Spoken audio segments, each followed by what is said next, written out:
and welcome to the channel. I cannot wait to share with you how to make some real good shepherd's pie. And if you have never made shepherd's pie before, I'm about to give you the best recipe. Now, ready? Let's get started. So, what we're going to do first is we're going to cut up our veggies, and our veggies are going to be our carrots. We're going to put in peas, and we're going to put in corn, and of course some onion. Now I'm using 2 small to medium sized fresh carrots, and I like to use fresh carrots in my shepherd's pie because I have found that the frozen carrots are just lacking in flavor, the flavor that we need and the flavor that we want in our shepherd's pie. And so I have diced up my carrots the size of a dime. You do not want to do them any bigger than that. And we are going to be using 1/3 cup of carrots, and we're also going to be using 1/3 cup of the peas as well as the corn. I'm not going to actually end up using all the carrots I have there, but I just wanted to make sure I had enough to make that 1/3 cup. Now, since my carrots are fresh carrots, I am going to put them in a small pot of water and boil them to get them nice and soft before adding them into my ground beef mixture. Now next we're going to go on and add in, we're going to do our onion right now. I'm going to go on and chop up our onion, and I'm going to be dicing this up the size of a dime. And I like to always share with y'all how big I am slicing or dicing something up, and so you kind of have, a really good judgment as to how big you want these pieces to be that you're putting into your recipe. Now once I've done that, and now I am using a yellow onion, and in my recipe you can use a yellow onion, a brown onion, as well as a white onion. Either of those 3 onions work just fine. And hey, if you haven't subscribed to the channel yet, what are you waiting for? Go on and hit that subscribe button. It's free. And if you're a returner, welcome back. And if you appreciate the content, don't forget to give us a thumbs up. It really helps out the channel.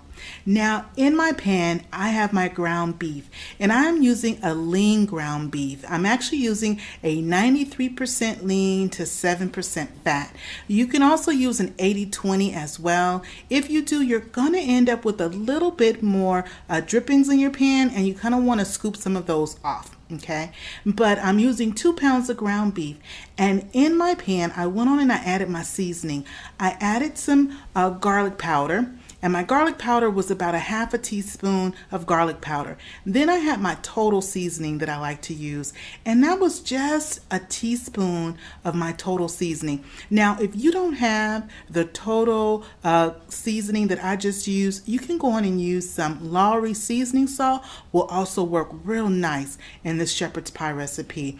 And again, that was a teaspoon. Next, I'm adding in a 1/2 teaspoon of kosher salt. And later on, we're going to give our ground beef mixture a taste, and we'll go on and adjust the seasoning as we need to.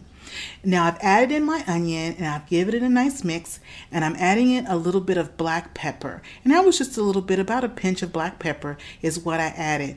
Now don't worry guys, because in the description box below, I'm going to have a list of all the ingredients that you need to make this delicious shepherd's pie, step by step, real simple. So what I like to do now is go in there with my spoon, and you really want to break up those chunks and those pieces of your ground beef. You want to get them as small as possible. You may have 1 or 2 pieces still left in there that are a little bit big, but I like to make sure that I really go in there with my spoon and I really break down and move it around. Now that takes a minute, but you know what? Good food sometimes takes a minute. And so you just go on in there and you break it down. Now we're going to taste. We're going to taste for seasoning and see what we need to add. We're going to add, we need to add a little bit more of our kosher salt. And so I'm gonna add, this is about 1/2 teaspoon, okay, of kosher salt. So I added just a little bit more of that kosher salt right there, and I'm gonna add a little bit more of our black pepper, just like that. Put a little bit more of that black pepper in there. And this is just balancing out that delicious flavor of the ground beef, because we want our mixture just right, just right. And so I'm going on and I'm doing another mix around. to make sure that all the seasonings are nice and blended well. And what I'm going to do next is I'm going to add in 2 tablespoons of butter. And I'm using unsalted butter. So I'm adding in 2 tablespoons of unsalted butter. And we're going to let our butter go on and melt into our ground beef mixture. Now what I'm going to do is I'm going to show y'all how to make that nice gravy. That nice gravy that's in the shepherd's pie. I'm going to show you how to make that base. And this is going to be so good, and it's so simple, y'all. So once I had the 2 tablespoons of butter had melted, I put in 2 tablespoons of all-purpose flour. Just put it right in there. And as you see what I'm doing there, I've got the flour and the ground beef mixture, and I'm mixing everything around because I want to go on and start to cook off some of that raw flour taste. And so by doing that and mixing everything around and just giving it a minute, it's really going to help to go on and take away that flour, that raw flour taste. And so at this point, I let this cook for about 3 to 5 minutes. And we're doing this before we add in our stock. And we're going to add in some beef stock. Now with the beef stock, you can use the canned beef stock or either beef broth. But I actually have the bouillon beef broth. And so I went on and just made some. And this is 2 cups. This is 2 cups of beef broth that I've added right to the pan. I'm going to turn my fire on high because I want to start to boil. I want this to start to simmer. So I want this to start to do a nice, good, strong simmer because that is going to thicken that flour that we had put in earlier with the butter. That was like the base. We made that little bit of that roux all around the ground beef mixture. And then once we added that broth, now what we want to do is we want to begin to get that to do a nice simmer so we can thicken up a bit, okay?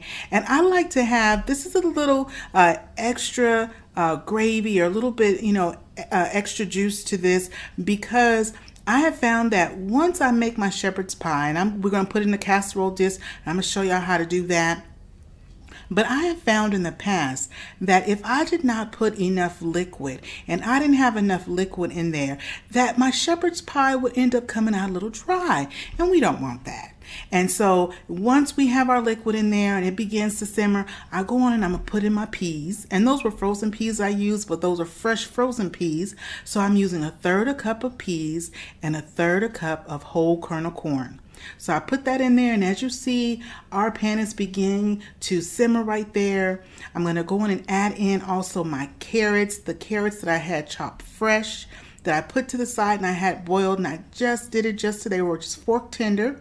I'm adding those in. I'm going to give everything a nice stir, and look at this. It is coming together so nice, y'all. Do you see this?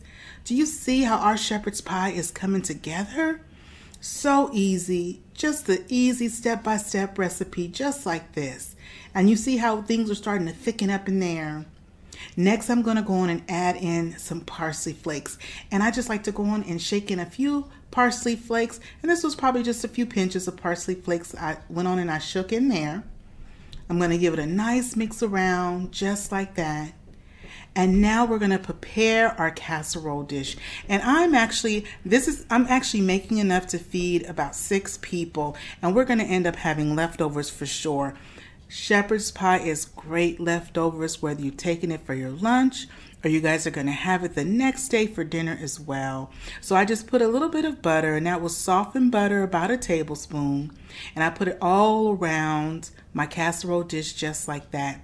Now with this recipe, you can actually split it in half, or you can double if you're going to make it for a really big crowd and you want to make 2 casserole dishes. But if, say, you're just making it for a small group of people, maybe just 2 or 3 people, you can actually half the recipe, and that is so great. So definitely, if you're not going to be making it for 6 people like I am, you can go on and just half the recipe.